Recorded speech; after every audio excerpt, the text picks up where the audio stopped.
Chiamaka, my dear, Mrs. Daniels began, her sharp eyes studying the young woman sitting across from her. Mark has told us so much about you. You seem like a very grounded and hardworking lady. So tell us, what are your plans after marriage? Do you plan to keep working? Chiamaka smiled nervously, clutching her glass of juice. Yes, ma'am.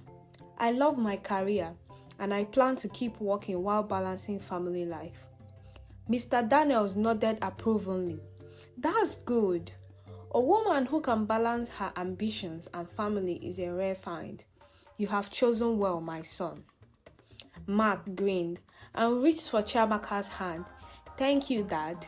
Chiamaka is everything I could have ever asked for. The warmth in the room was palpable, and for a moment, Chiamaka allowed herself to relax.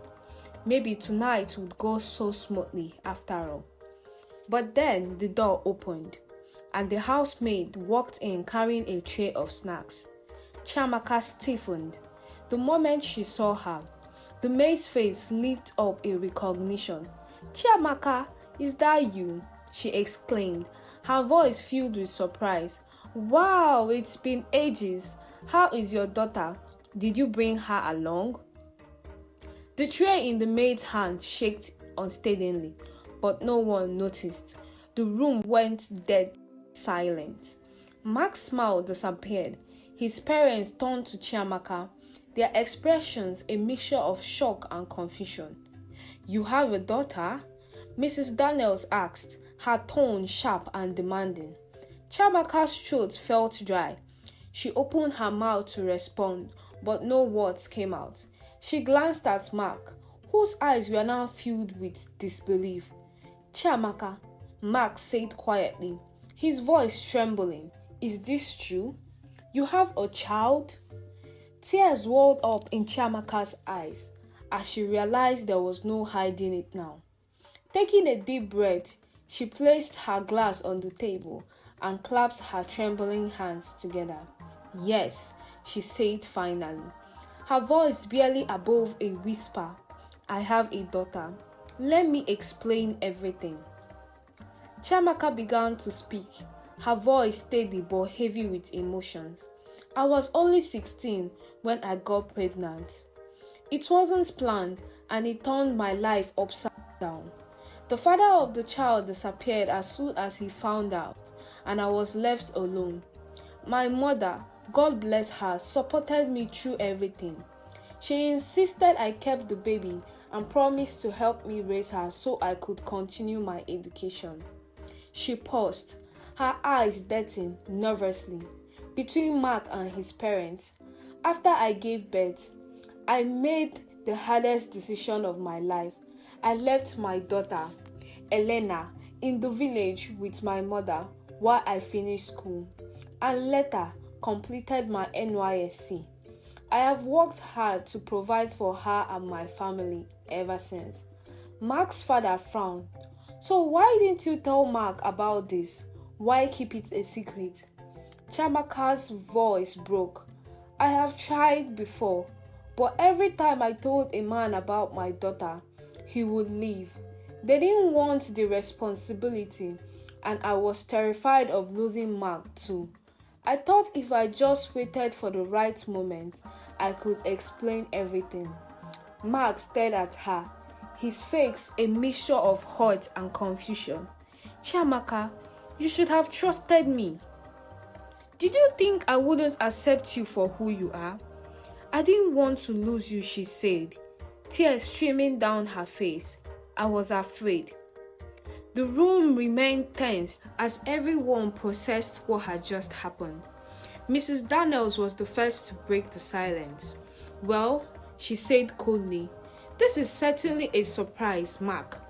I think you need to think carefully about whether this is the kind of woman you want to marry. Mom, that's enough, Mark said sharply. He stood up and faced Chiamaka. I need time to process this. I can't just ignore it, but I also can't make any decisions right now. Chiamaka nodded, her heart breaking as she watched him walk out of the room. The days following the revelation were the hardest of Chiamaka's life. Mark stopped responding to her calls and messages, leaving her drowning in guilt and uncertainty. She spent sleepless nights replaying the moment over and over again in her mind, wishing she had handled things differently. Mark, on the other hand, was in a turmoil. He couldn't get Chiamaka's confession out of his head. He felt betrayed, but he also remembered how much he loved her.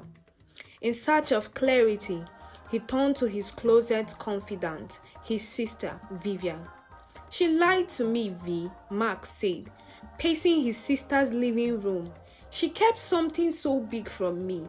How do I move past that?" Vivian, ever the voice of reason, leaned forward. "Mark, I understand why you are upset, but think about why she lied. She's a single mother who has been rejected time and again. She probably thought you were her last chance at happiness." Mark stopped pacing and sat down, his head in his hands. "I love her, V, but this feels like a lot." Vivian placed her hands on his shoulders. "Love is never easy, Mark. If you truly love her, you will walk through this, but you need to decide if you are ready for the responsibility of being a father, not just to her daughter, but to your future family." That evening, Mark decided to visit Chiamaka unannounced. When she opened the door and saw him standing there, her heart leapt. "Mark," she said, her voice barely above a whisper, "I didn't think I would see you again." He stepped inside and sat on the couch, gesturing for her to join him. "Chiamaka, I have been doing a lot of thinking. What you did hurt me, but I also understand why you did it. I have been trying to imagine myself in your shoes, and I can't say I would have acted any differently." Tears welled up in Chiamaka's eyes. "I am sorry, Mark. I should have trusted you enough to tell you the truth." Mark nodded. "I believe in love built in honesty. So from now on, no more secrets. I want to meet your daughter. If we are going to move forward, I need to know every part of your life." Chiamaka nodded, overwhelmed with relief. "I will make it right, Mark. Thank you for giving me another chance." A few days later, Chiamaka took Mark to her village to meet her daughter. Her mother, though skeptical at first, welcomed Mark warmly. Elena, a bright-eyed 6-year-old, was shy around Mark initially, but his kind and patient attitude quickly won her over. By the end of the visit, Elena was laughing as Mark helped her fly a kite in the compound. Chiamaka watched them from a distance, her heart swelling with emotion. She had been so afraid of this moment, but seeing Mark embrace Elena with such a genuine care gave her hope that their future could truly work. The journey wasn't easy without its challenges. When words reached Mark's parents that he had decided to move forward with Chiamaka, his mother was livid. "How can you marry a woman who has already been a mother to another man's child?" she demanded during a tense family dinner. Mark stood firm. "I love Chiamaka and I love Elena. That's all that matters. You raised me to be a compassionate and fair guy, Mom. I am asking you to trust me on this." His father, though hesitant, eventually supported Mark's decision. "If she makes you happy, son, then we will have to find a way to accept her." Mark's mother, however, wasn't so easily convinced. She refused to attend the engagement ceremony and avoided Chiamaka for months. But Chiamaka, determined to win her over, began visiting Mark's mother regularly, bringing Elena along to spend time with her. Slowly but surely, the ice began to thaw. One day, Mrs. Daniels surprised everyone by showing up at Chiamaka's bridal shower, offering her blessings with a heartfelt speech. The wedding was a beautiful affair, held in a lush garden, decorated with vibrant flowers. Elena, dressed in a tiny white gown, carried the rings down the aisle with a shy smile. As Chiamaka walked down the aisle, arm in arm with her mother, she felt a sense of overwhelming gratitude. Mark's vows were heartfelt, promising not only to love and cherish Chiamaka, but also to be the father Elena deserved. By the time the couple shared their kiss as husband and wife, there wasn't a dry eye in the audience. After the wedding, life fell into a new rhythm. Mark and Chiamaka worked together to build a loving home for Elena. They faced challenges like navigating co-parenting dynamics with Chiamaka's ex and dealing with societal judgment, but their love and determination kept them strong. One evening, as they sat on the couch watching Elena play with her new puppy, Mark turned to Chiamaka and said, "I'm glad you didn't give up on us." She smiled, resting her head on his shoulder. "I'm glad you didn't either." Chiamaka's story is a testament to the power of honesty and perseverance. She learned that the right person would accept her fully, her flaws and all. For Mark, it was a lesson in the complexity of love and the importance of empathy.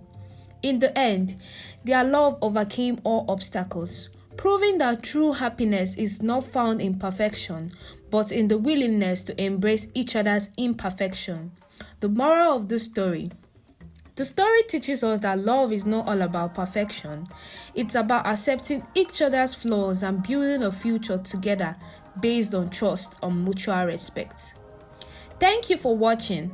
What would you have done if you were in Mark's shoes? Let us know in the comment section below. Don't forget to like and subscribe to our channel and turn on the notification bell so you don't miss more amazing stories like these. See you in the next one.